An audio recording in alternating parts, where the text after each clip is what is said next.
The Bible says in Ephesians chapter 6, we're not in a natural battle. We're wrestling against demonic powers. The spirit of Nebuchadnezzar is after us. It's wanting us to bow down to the false image. That if I drink, if I party, if I screw around, if I go out with that girl, if I start, getting involved in sexual things, that's a false image that it'll make you happy. It's a lie. It's a false image. But we all feel that pressure. When you guys walk through the school, you feel the pressure. You feel the pressure. Come on, have sex. Come on, get drunk. Come on. And there's always this thing that's on us. And let me tell you what I've learned. When you're surrounded in a hostile environment, and there's always this pressure on you to conform, that's when Shadrach, Meshach, and Abednego in the story that I read, you know what happened? They wouldn't bend or bow to that statue, that false image. But the Lord spoke to me and He said, notice they didn't try to stand alone and walk through the fire alone. But when pressure's on you, there were three of them. You've got to get you some good Christian friends. You've got to hang out with the right people.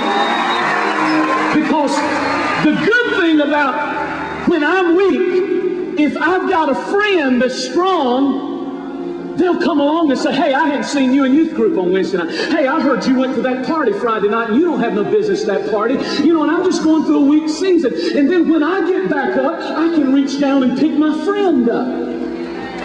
And when the pressure's on, you got to know you got a friend that'll walk with you like Shadrach and Meshach and Abednego through the fire. And I got a friend here tonight that's going to help me handle you and handle you. Help! Here we go. Welcome, Shaun Michaels.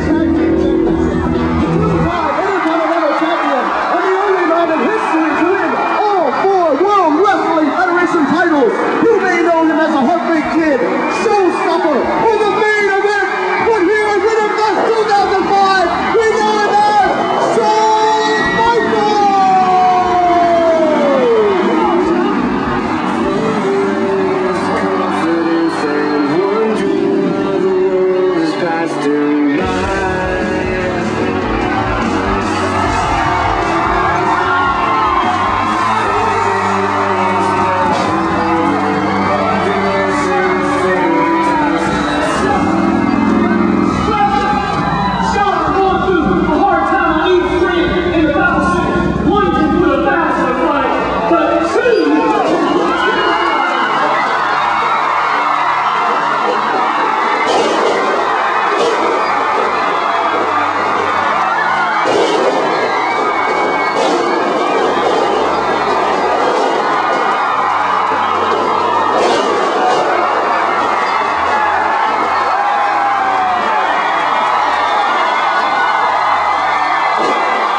Professional athletes conference, and you were there. I'll never forget that night because you've been slammed, a couple times by the Undertaker, and you slammed him back. But that night, somebody touched you, and the Holy Spirit decked you. Have you ever been decked by the Holy Spirit like that? One time.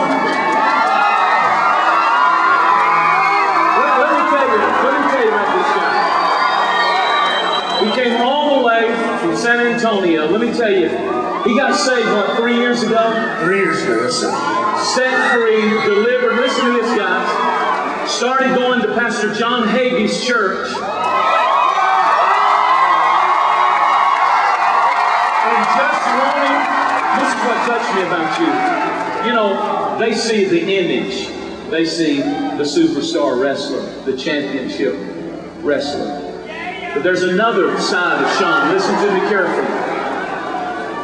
He goes to Pastor Hagee and he says, I just want to be a janitor in this church. I feel so much of God here that whatever I have to do to hang out in this place, that's what I'm willing to do. And Shaun, we're so glad to have you. I want you to share what Jesus Christ has done in your life for all of these kids. Well, I will do my best to share this with you in a short amount of time, but I hope you'll understand it's very difficult. It has been 3 years of heaven on earth, 3 years of a life that I never knew that you could have.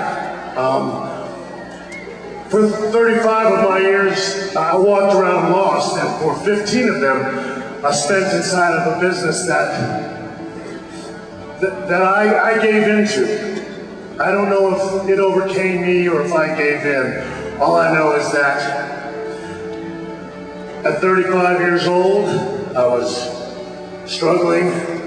I had a wife, I had a little boy, and I was not the man that I needed to be for them.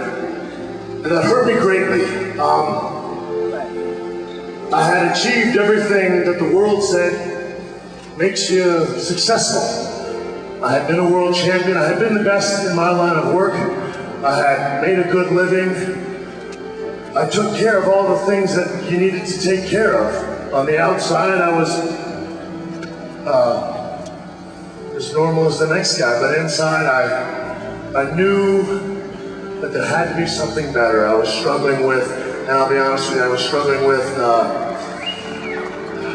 I've had back surgery, knee surgery. I was struggling with pills, with drugs,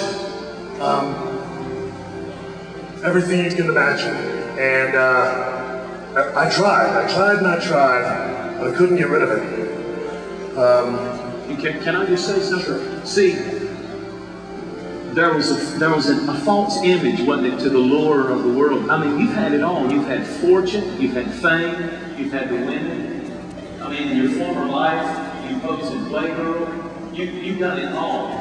You've done it all. Let's just be honest. You've done it all. But what I want to say to these kids is, now, you know, for a lot of them are saying, if I just had that, I would be somebody. If I just had that. But you had it, and it wasn't enough. It wasn't enough. I'm telling you, I've been in crowds similar to this as one of you, and I've heard older guys up here saying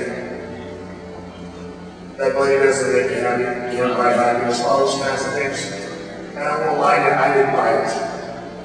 And I understand if you're not buying it, and I'm telling you I haven't been there, and it is true. And I'm not an old man yet. I'm not there yet, and I'm telling you, it is shallow. It is shallow. Because all it is, because it doesn't matter if it's money, it doesn't matter if it's women, material things. What you're doing is you're trying to fill something. And it can only be filled by one person. And for 35 years, I didn't know. I didn't have, well, certainly I wasn't named by anything. I didn't have pastors. I didn't know about youth conferences. Nobody pointed me in the right direction. You guys have got a chance. And I'm so honored to be here. I've wrestled in front of hundreds of thousands of people, but it pales in comparison to come here and share my story.